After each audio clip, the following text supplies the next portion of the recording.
Assalamualaikum dan salam sejahtera.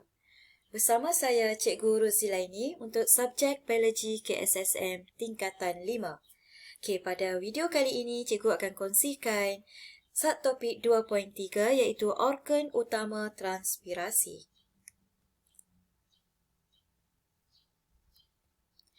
Bagi standard pembelajaran 2.3.1 iaitu murid boleh mewajarkan keperluan transpirasi dalam tumbuhan. Transpirasi. Apakah yang dimaksudkan dengan transpirasi? Transpirasi ialah satu proses kehilangan air dalam bentuk uap air secara sejatan daripada permukaan tumbuhan ke atmosfera. Kemudian kita tengok keperluan transpirasi dalam tumbuhan. Yang pertama, penyejatan air dari sel mesofil menghilangkan haba daripada daun. Ini memberikan kesan penyejukan kepada tumbuhan. Yang kedua, membantu membekalkan air untuk fotosintesis dan mengekalkan kesegahan sel tumbuhan. Yang ketiga, menghasilkan tarikan transpirasi untuk mengangkut air dan ion mineral di dalam xilem. Yang keempat, tarikan transpirasi membantu penyerapan air oleh akar. Kemudian kita tengok kepada standard pembelajaran yang kedua iaitu perihalkan faktor persekitaran yang mempengaruhi kadar transpirasi. Ada 4 faktor yang mempengaruhi kadar transpirasi iaitu keamatan cahaya. Faktor pertama kita tengok keamatan cahaya.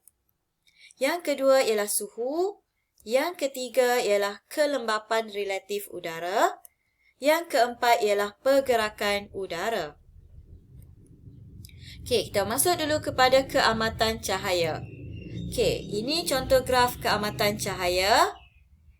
Pada keamatan cahaya yang rendah, kadar transpirasi adalah rendah. Dalam keadaan gelap, stoma akan tertutup, maka hanya sejumlah kecil wap air yang meresap keluar.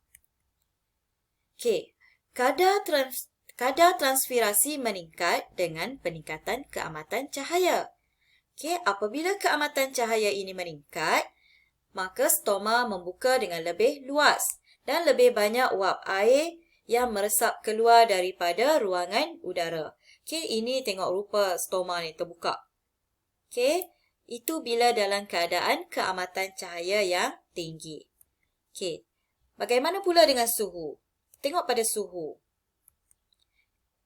Ni graf suhu. Kadar transpirasi meningkat dengan peningkatan suhu.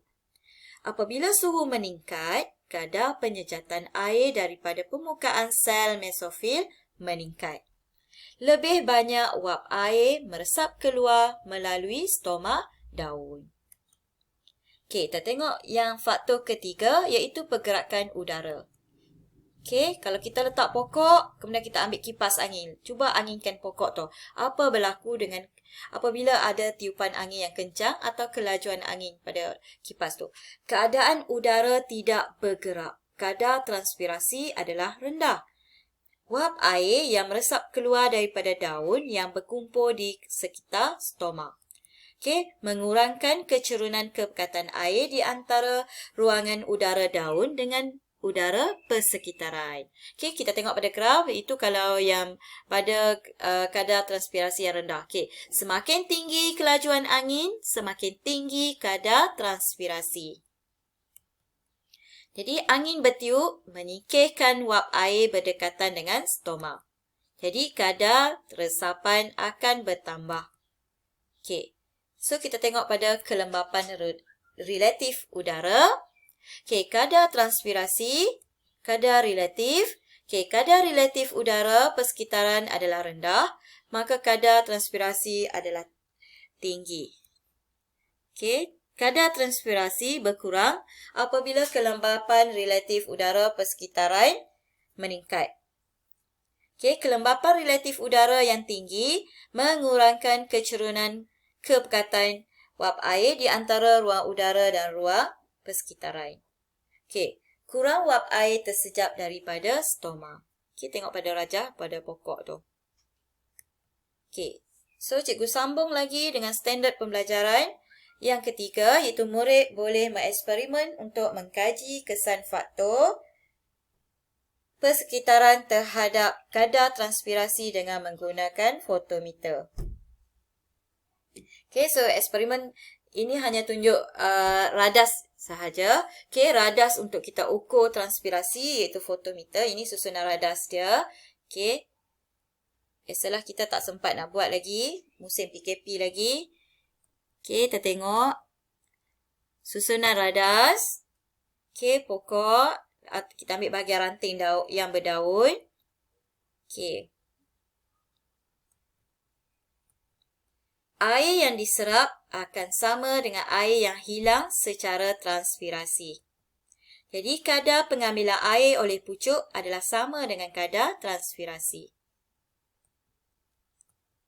Okey, dalam eksperimen ini, langkah berjaga-jaga ialah potong batang tumbuhan di dalam air supaya kita boleh elakkan pembentukan gelembung udara di dalam xylem. Okey, jangan basahkan daun kerana dia boleh memberi kesan kepada kadar transpirasi. Okey, so langkah berjaga-jaga yang ketiga ialah potong batang secara serong supaya dapat meningkatkan luas permukaan yang secara maksima. Okey, so yang ini semua kita kena titik beratkan. Okey, jadi untuk elakkan kebocoran, kita gunakan jeli petroleum.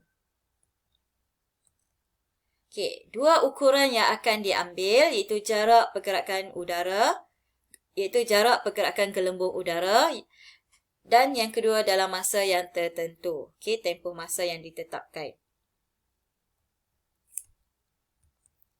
Okey, itu saja perkongsian untuk subtopik 2.3 iaitu organ utama transpirasi. Okey, cikgu akan kongsikan video yang seterusnya iaitu 2.4. Okey, organ utama fotosintesis. Okey, cukup dulu untuk perkongsian kita pada hari ini.